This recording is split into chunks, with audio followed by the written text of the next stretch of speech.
오늘 우리가 마주한 이야기는 화려한 조명 아래서 대중에게 웃음을 선사하던 한 희극인의 성공 뒤에 감춰진 시리고도 날카로운 인간관계의 파편들에 관한 기록입니다. 대한민국 예능계에서 독보적인 위치를 차지하며 최고의 전성기를 누리고 있는 박나래. 그녀를 둘러싼 최근의 논란들은 단순히 연예인과 소속사 사이의 흔한 갈등을 넘어 우리가 믿어왔던 신뢰와 인간성이라는 가치에 대해 깊은 의문을 던지게 만듭니다. 사건의 시작은 9년이라는 긴 시간 동안 가족처럼 지내왔던 JDB 엔터테인먼트와의 결별 소식이었습니다. 9년은 결코 짧은 시간이 아닙니다. 무명 시절의 서름부터 대상 수상의 영광까지 그 모든 발자취를 함께 걸어온 동반자와의 이별이었기에 대중은 그 배경에 주목할 수밖에 없었습니다. 공식적인 이유는 언제나 그렇듯 활동 방향성의 차이라는 원론적인 답변이었지만 수면 아래에서는 전혀 다른 이야기들이 들려오기 시작했습니다. 그 갈등의 중심에는 돈과 감정이라는 피할 수 없는 현실의 문제가 얽혀 있었습니다. 박나래가 재계약 과정에서 소속사가 감당하기 힘들 정도로 높은 수준의 계약금을 요구했다는 주장이 제기되었고, 그 과정에서 감정의 골이 깊어져 대표와 심한 말다툼까지 벌어졌다는 전 매니저의 증언은 대중을 큰 충격에 빠뜨렸습니다. 여기서 우리가 주목해야 할 점은 JDB 엔터테인먼트라는 회사가 박나래에게 어떤 의미였는가 하는 부분입니다. 이 회사의 수장인 김준호와 김대희는 단순한 소속사 대표를 넘어 박나래가 앞이 보이지 않는 무명 시절을 보낼 때 그녀의 손을 가장 먼저 잡아주었던 은사들이었습니다. 업계에서는 이미 유명한 일화들이 많습니다. 김준호는 자신이 행사 MC로 부름을 받을 때마다 박나래를 함께 데려가며 무대 경험을 쌓게 해주었고, 심지어 자신이 받아야 할 행사비, 전액을 무명인 후배 박나래에게 건네주며 그녀의 생계를 챙겼던 인물입니다.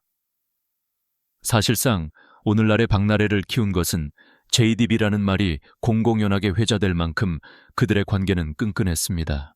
하지만 결별의 과정에서 드러난 박나래의 태도는 그동안 쌓아온 은혜의 무게를 무색하게 만들었습니다.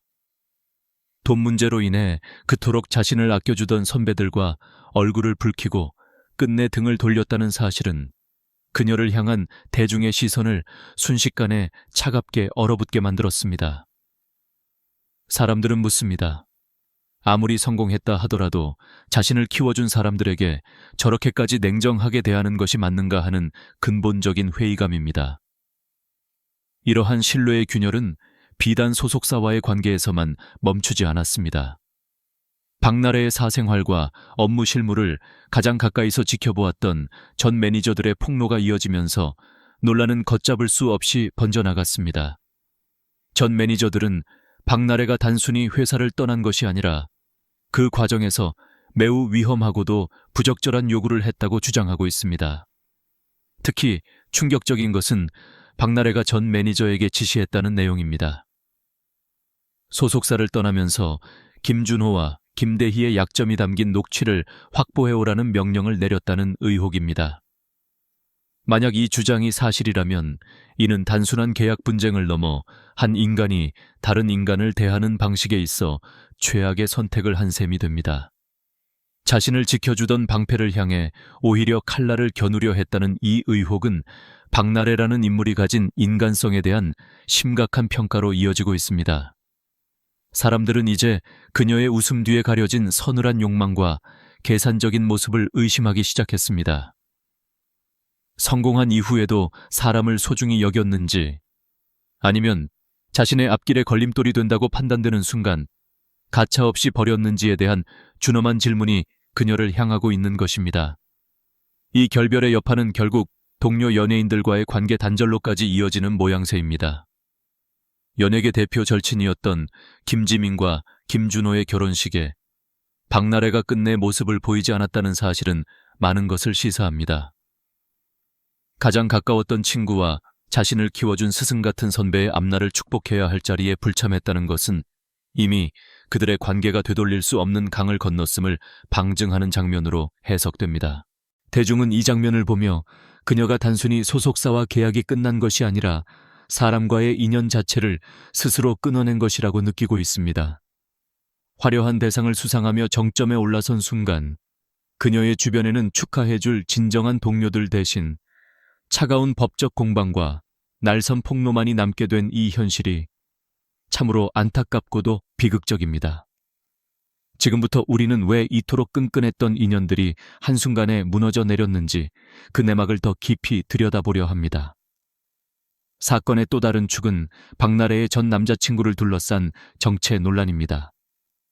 박나래는 그동안 자신의 전 남자친구가 경영학과 출신으로 회계 공부를 했던 인물이며 그 전문성을 바탕으로 회사 경영의 핵심 실무를 맡겼다고 주장해왔습니다. 그녀는 일간 스포츠와의 인터뷰를 통해 구체적인 역할까지 명시했습니다. 세무 업무는 회계팀이 담당했지만 실제 장부 작성이나 출연 계약서 검토와 같은 가장 예민하고 중요한 핵심 실무는 모두 전 남자친구가 도맡아 처리했다는 취지의 설명이었습니다. 즉 단순한 연인 관계를 넘어 비즈니스 파트너로서 그의 역량을 믿고 회사의 중책을 맡겼다는 것이 박나래 측의 일관된 입장이었습니다. 하지만 박나래의 전 매니저인 ACC의 반박은 이러한 전제 조건을 뿌리부터 흔들어 놓았습니다. 전 매니저의 증언에 따르면 전 남자친구가 경영학과 출신이라는 박나래의 설명은 사실과 다르며 실제로는 대학을 단 한 학기만 다니고 아주 오래전에 자퇴한 인물이라는 것입니다. 만약 이 주장이 사실이라면 박나래가 내세웠던 전문성에 기반한 채용이라는 명분은 순식간에 사라지게 됩니다. 대중은 즉각적으로 반응했습니다. 대학을 단 한 학기 다닌 이력이 어떻게 전문적인 회계 실무와 복잡한 연예계 계약서를 검토할 수 있는 능력이 된다고 판단했느냐는 날카로운 질문이 쏟아진 것입니다. 사실 이 논란의 본질은 학력 그 자체에 있지 않습니다. 문제는 검증의 부재와 불투명한 경영 구조에 있습니다. 회계와 계약은 아주 작은 실수 하나만으로도 막대한 금전적 손실은 물론 법적 책임까지 발생할 수 있는 고도의 전문 영역입니다. 그런데 이러한 핵심 업무를 외부 감사 시스템이나 공식적인 직책도 없는 단지 사적으로 가까운 관계인 전 남자친구에게 전적으로 일임했다는 사실은 상식적으로 납득하기 어렵다는 평가가 지배적입니다. 결국 능력이 검증되어 맡긴 것이 아니라 단순히 가까운 사람이었기 때문에 공과 사를 구분하지 않고 회사를 운영해온 것 아니냐는 비판이 뒤따를 수밖에 없습니다. 더욱 충격적인 폭로는 전 남자친구를 위해 사용된 자금의 출처입니다. 전 매니저 측은 전 남자친구를 위한 개인적인 선물이나 지출 비용이 지속적으로 법인 자금에서 지출되었다는 의혹을 제기했습니다. 이는 단순한 사생활 논란을 넘어 횡령이나 배임의 문제로 번질 수 있는 매우 중대한 사안입니다. 물론 이 부분은 향후 수사를 통해 진위가 가려지겠지만 이미 여론은 박나래의 해명에 강한 의구심을 품기 시작했습니다. 해명의 가장 기본이 되는 전제인 학력과 전문성에서부터 의혹이 불거지자 그 뒤에 이어진 모든 해명조차 신뢰를 잃게 된 것입니다. 사람들은 이제 전 남자친구 문제를 단순히 연인 간의 사생활 문제로 보지 않습니다. 이는 박나래라는 인물이 자신의 회사를 운영하고 주변 사람들을 대하는 방식에 있어 얼마나 신뢰를 저버렸는지를 보여주는 첫 번째 균열 지점으로 인식되고 있습니다. 전문성이 결여된 측근에게 회사의 명주를 맡기고 그 과정에서 발생한 부적절한 지출과 불투명한 행정 처리는 결국 9년을 함께한 소속사와의 결별 과정에서도 비슷한 양상으로 나타났다는 분석이 힘을 얻고 있습니다. 이 신뢰의 균열은 이제 더 큰 파도를 몰고 다음 논란으로 이어지게 됩니다. 박나래와 JDB 엔터테인먼트 사이의 결별 과정에서 불거진 가장 충격적인 폭로는 단순히 금전적인 갈등을 넘어선 인간적인 배신감의 극치를 보여줍니다. 9년이라는 세월 동안 박나래의 곁을 지키며 그녀를 국민 개그우먼의 반열에 올려놓았던 소속사 식구들은 어느 날 갑자기 자신들이 지켜온 후배로부터 날카로운 비수를 맞이하게 되었습니다. 전 매니저 ACC의 주장에 따르면 박나래는 재계약 협상 과정에서 유리한 고지를 점하거나 혹은 결별 시 발생할 수 있는 여러 리스크를 방어하기 위해 소속사 대표들의 약점을 수집하라는 지시를 내렸다고 합니다. 그 지시의 구체적인 내용은 JDB 엔터테인먼트의 수장인 김준호와 김대희, 그리고 대표이사의 약점이 담긴 녹취를 확보하라는 것이었습니다. 전 매니저는 실제로 해당 녹취를 확보하여 박나래 본인과 당시 그녀의 남자친구에게 전송했으며 그 녹취 파일들은 현재까지도 보관 중이라는 구체적인 정황을 폭로했습니다. 이 폭로가 사실이라면 이는 연예계의 관행이나 단순한 계약 분쟁의 범주를 한참 벗어난 행위입니다. 자신을 무명 시절부터 물심양면으로 지원하고 심지어 본인의 출연료까지 쪼개어 건네주며 키워준 선배들을 상대로 뒤에서는 그들의 파멸을 불러올 수도 있는 약점을 캐고 있었다는 사실은 대중에게 가히 경악스러운 소식이었습니다. 김준호와 김대희는 박나래가 방송계에서 제대로 자리를 잡지 못해 방황하던 시절 그녀의 재능을 알아보고 판을 깔아준 장본인들입니다. 특히 김준호는 후배 박나래를 위해 행사 자리를 주선하고 수익금 전액을 양보하는 등 업계에서도 보기 드문 내리사랑을 실천한 인물로 정평이 나 있습니다. 그런데 돌아온 결과가 약점 녹취라는 비열한 방식의 대응이었다는 점은 박나래라는 인물이 가진 도덕적 기준이 어디에 있는지를 의심케 합니다. 여론은 법적인 판단이 내려지기도 전에 이미 이 대목에서 그녀에게 등을 돌리기 시작했습니다. 사람들은 이를 두고 성공 후에 사람을 대하는 방식이 이렇게까지 잔인할 수 있느냐며 울분을 토하고 있습니다. 더욱이 이러한 배신감은 동료 연예인들 사이에서도 감지되고 있습니다. 보통 동료 연예인이 구설에 오르면 조심스럽게나마 옹호하는 목소리가 나오기 마련이지만 이번 사건에서 박나래의 편을 드는 동료는 단 한 명도 찾아볼 수 없다는 사실이 이를 방증합니다. 특히 절친했던 김지민과 김준호의 결혼식 불참 사건은 단순한 일정상의 이유가 아니라 이미 이러한 약점 수집과 같은 신뢰 파괴 행위로 인해 관계가 완전히 파탄났음을 보여주는 상징적인 장면으로 해석됩니다.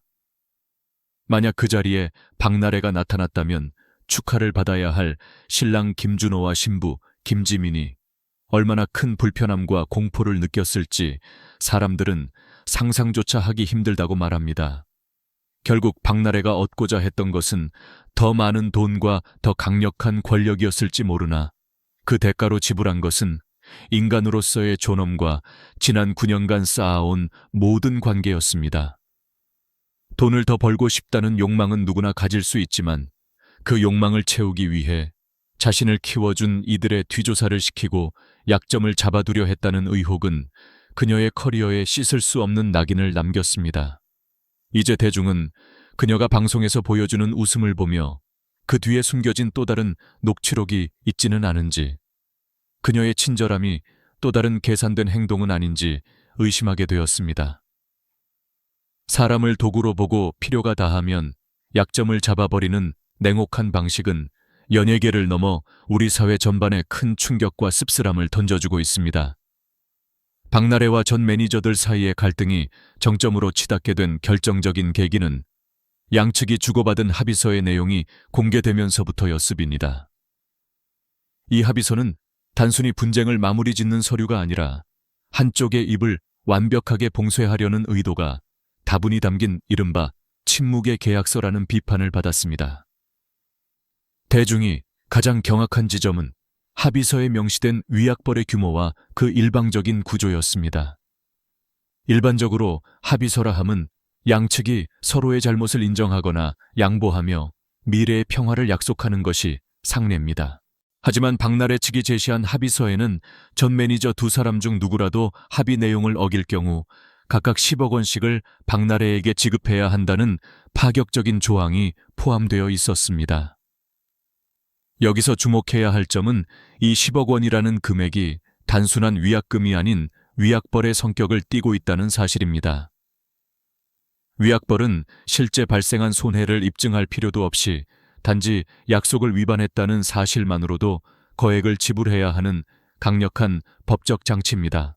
전 매니저들이 받기로 한 정상금이나 위로금의 액수와 비교했을 때 10억 원이라는 벌금은 그들의 삶을 송두리째 흔들 수 있는 공포의 대상이 되기에 충분했습니다.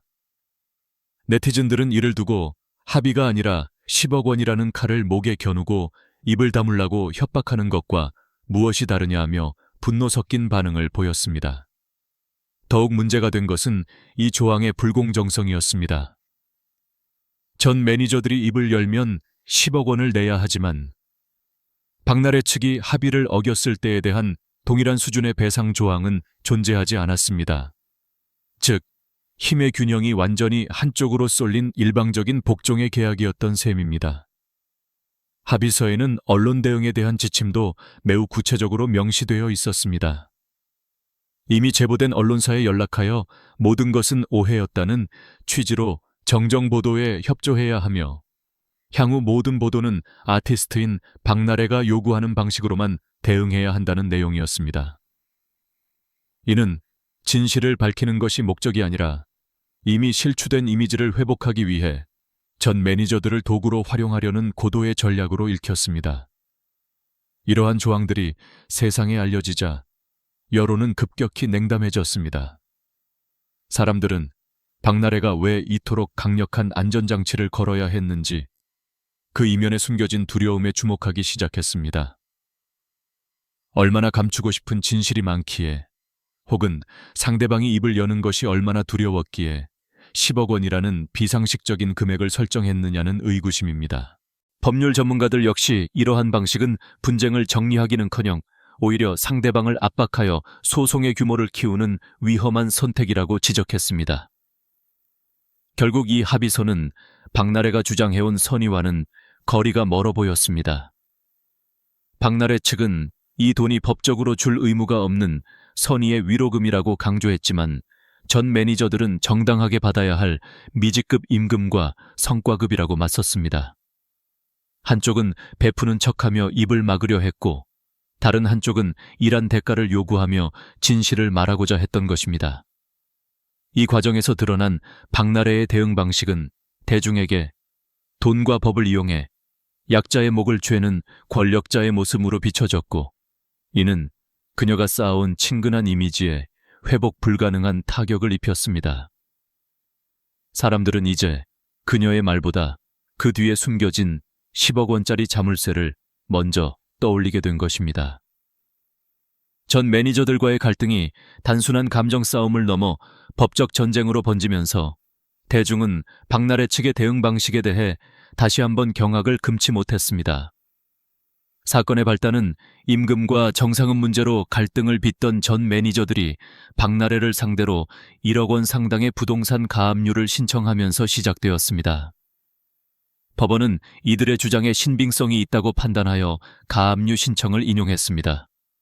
법률 전문가들은 가압류라는 절차가 아무런 근거 없이 이루어지는 것이 아니며 법원이 채권의 존재 가능성을 최소한 인정했기 때문에 내려진 결정이라고 설명했습니다. 즉 박나래가 줘야 할 돈이 있을 가능성이 법적으로 어느 정도 인정된 셈입니다. 하지만 가압류 결정이 내려진 직후 박나래 측이 취한 조치는 상상을 초월했습니다. 해당 부동산의 기존 은행 근저당 10억 원 외에 박나래 본인 소유의 법인 회사 명의로 49억 원이라는 거액의 추가 근저당을 설정한 것입니다.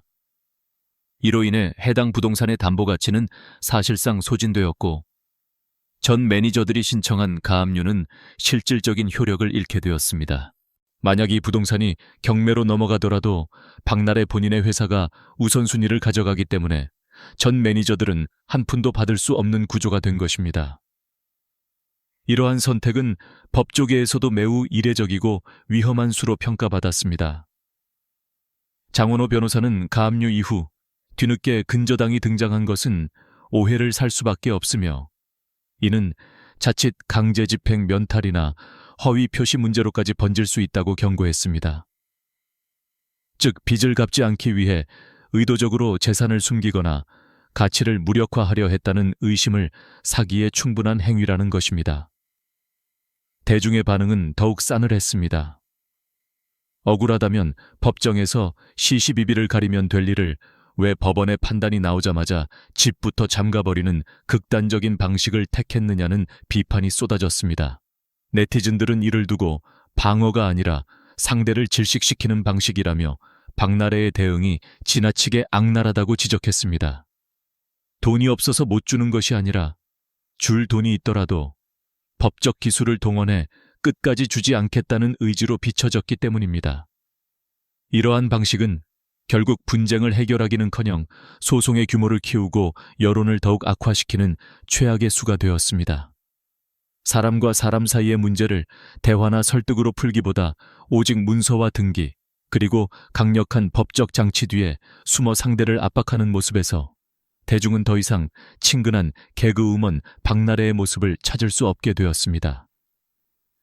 결국 남은 것은 차가운 법적 공방과 무너진 신뢰뿐입니다.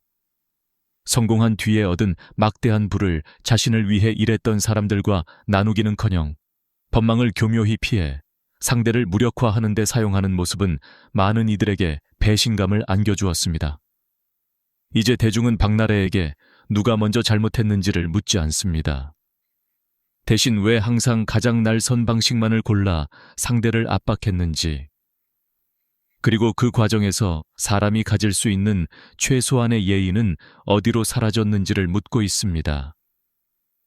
논란의 불씨는 이제 법적인 절차를 넘어 행정적 책임과 도덕적 결함의 문제로 옮겨붙었습니다.